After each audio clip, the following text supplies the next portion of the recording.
코로나 시대에 누군가에게 유익이 되고 싶고 누군가에게 필요한 사람이 되고 싶은 이정환입니다. 사실 이 코로나 이 기간이 되다 보니 저는 사실은 더더욱 내가 좀 더 나이가 젊었으면 좋겠다. 내가 좀 더 지금 30대 중반이라면 좀 더 내가 더 이런 거 정말 뛰어들어서 내가 한번 이 시간들을 좀 통과해보고 싶다라는 그런 아쉬움이 듭니다. 그래서 더더욱 지금 제가 요즘에 드는 생각은 하나님 앞에 내가 언제까지 쓰임 받을지 모르겠지만 언제까지 지금 초등부 아이들을 만나고 대학생들을 만나고 또 싱글 청년들을 만나고 또 갓 결혼한 사람들을 만나고 이렇게 만날 수 있는 기회가 나에게 언제까지 주어질까, 또 그들에게 말씀을 나눌 수 있는, 하나님의 마음을 나눌 수 있는 기회가 나에게 언제까지 주어질까라는 생각과 질문을 계속합니다. 그런데 한 가지 확실한 것은 그 시간이 그렇게 많을 것 같진 않다라는 생각을 합니다. 나이는 어쩔 수 없는 것 같습니다. 물론 뭐 다양한 방식으로 또 어떻게 하긴 하겠지만 어떤 제도권 안에서 쉽지 않을 수 있겠다는 생각을 요즘에 조금씩 합니다. 그래서 요즘에 더더욱 최선을 다해서 더 성실하게 하나님의 마음을 나누고 또 주님의 생각들을 할 수 있도록 돕는, 그리고 힘들어하는 사람에게는 옆에 가서 괜찮아라고 해주고 싶고 정말 낙담해 있는 사람한테는 나도 그랬어라고 말해주고 싶고 그런 삶을 살고 싶습니다. 그리고 가정을 이룬 사람들에게는 그 가정이 얼마나 소중한지 말하고 싶고, 또 취업과 진로와 결혼에 염려하는 사람들에게는 뭐래도 먹고 살 수 있어 라고 말해주고 싶습니다. 그리고 결혼을 하고 아이가 생기지 않는 사람들에게는 나는 6년 동안 안 생겼어. 근데 지금 3명이야 라고 말해주고 싶습니다. 그리고 집이 없는 사람에게는 나 집이 없었거든. 근데 어떻게 하다 보니까 또 장기 전세로 살아. 다양한 어떤 그런 가능성들을 이야기해주고 싶습니다. 이 영상을 보는 우리 지체들은 그런 사람이 되면 좋겠습니다. 우리가 함께 그 일을 해 나간다면 이 세상을 우리가 어떻게 바꾸겠습니까? 기독교가 세상을 뒤집어 엎은 적은 없습니다. 뒤집어 엎은 적이 없고요. 항상 늘 강력한, 작지만 강력한 존재감처럼 인류 역사에 존재해 왔습니다. 알고 봤더니 저 사람이 크리스찬이었고, 알고 봤더니 저 사람이 교회를 섬기는 사람이었고, 이런 어떤 스토리들이 많습니다. 뭐 역사를 다 뒤집어 놓았거나 그런 적은 거의 제가 알기에는 없는 것 같습니다. 오히려 교회가 힘을 가졌을 때 역사적으로는 아주 평가들이 부정적입니다.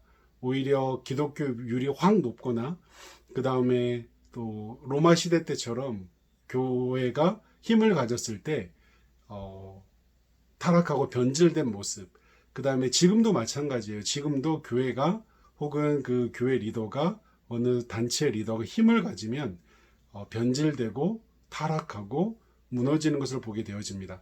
그것을 성경을 봐도 우리에게 계속 말해주는데요.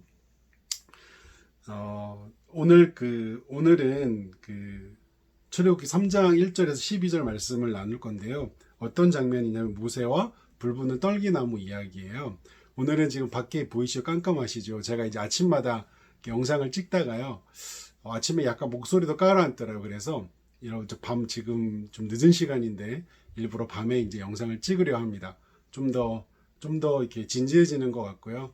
그리고 적막하고, 또 사실 아침에는 막 우리 아이들이 또 막 있어가지고 막 영상을 멈췄다가 다시 했다가 막 그러거든요. 하여튼 그래서 가능하면 이제는 밤에 영상을 찍으려고 합니다. 영상을 찍는 이유는 유익한 사람이 되고 싶어서입니다. 그 누군가에게. 네. 하여튼 그렇습니다. 3장에는요 어떤 장면이냐면 모세가 이제는 미디안 제사장인 장인 이드로의 양떼를 먹이고 살아갑니다. 쉽게 말해 정착했습니다. 나이 80살 가까이가 되었습니다. 정말 이제는 그냥 동네 노인이에요. 목동 모세. 그냥 밖에 있는 할아버지 모세. 그런 사람이에요. 어떤 그 시대에 어떤 존재감이 있는 사람이었거나 뭔가 막 동네 사람들이 야 모세다 뭐 이런 존재가 아니라 그냥 양치는 모세입니다. 그런데 이런 상황에서 어느 날 갑자기 모세가 자기 이두로 양떼를 먹이다가 양떼를 광야 서쪽 끝으로 몰고 가서요. 하나님의 산 시내산에 이르렀습니다. 놀랍지 않습니까? 근데 그곳에 어떤 일이 벌어졌냐면 여호와의 천사가 떨기나무 불꽃 가운데 그에게 나타났습니다.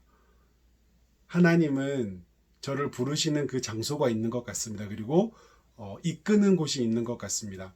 그래서 여러분들이 있는 그곳은요. 하나님이 이끄는 곳입니다.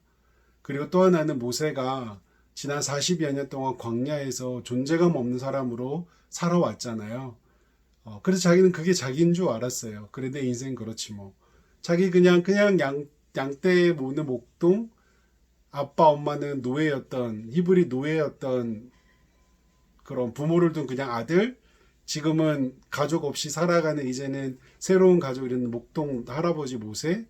자기는 그런 사람이에요. 이게 자기 정체성이에요. 그런데 어느 날 갑자기가 중요합니다. 제가 어제 영상에도 얘기했지만 하나님의 시간은 아무도 모르는 것 같습니다. 어느 날 갑자기 양떼를 몰고 가는 시내산에 떨기나무 불꽃 가운데 나타나서 말씀하십니다. 근데 모세가 떨기나무를 보고 이상하다 왜 불이 안 꺼지지? 라는 질문을 하고 있습니다. 그런데 가까이 가자 하나님이 말씀하십니다. 여호와께서는 모세에게 가까이 접근해서 모세야 내가 모세하고 부르세요. 모세야 전능한 하나님이요 모세야 부르십니다.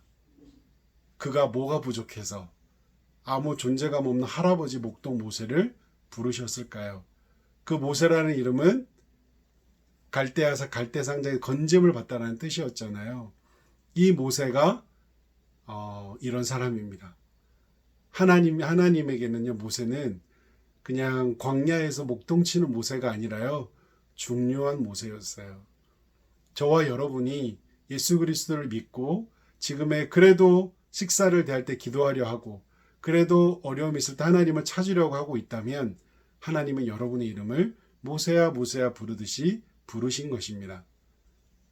전능하신 그가 저와 여러분이 뭐가 필요해서 이렇게 부르셨겠습니까? 여호와 하나님이 모세의 리더십, 모세의 어떤 그런 지식, 모세의 어떤 역량이 필요했겠습니까? 전능하신 하나님께서 역사를 이루어 가시는데 그렇지 않습니다. 하나님은 모세를 자기의 동역자로 함께 세워가기를 결정하신 겁니다. 저와 여러분을 이 시대에 두신 이유는 하나님의 동역자로 두시기 위함이고 하나님은 직접 하시지 않고 성경을 보면 항상 그 어느 한 사람을 통해서 하나님의 일들을 하나님의 이야기들을 써내려 갑니다. 저와 여러분을 통해서도 그 하나님의 이야기를 써내려가고 계십니다. 여러분의 가정에서, 여러분의 일터에서, 여러분의 일상에서, 뭘 통해서? 여러분의 존재를 통해서, 저의 존재를 통해서. 그것이 되게 중요한 우리의 관점인 것 같습니다. 하나님이 모세에게 이렇게 또 말씀하세요.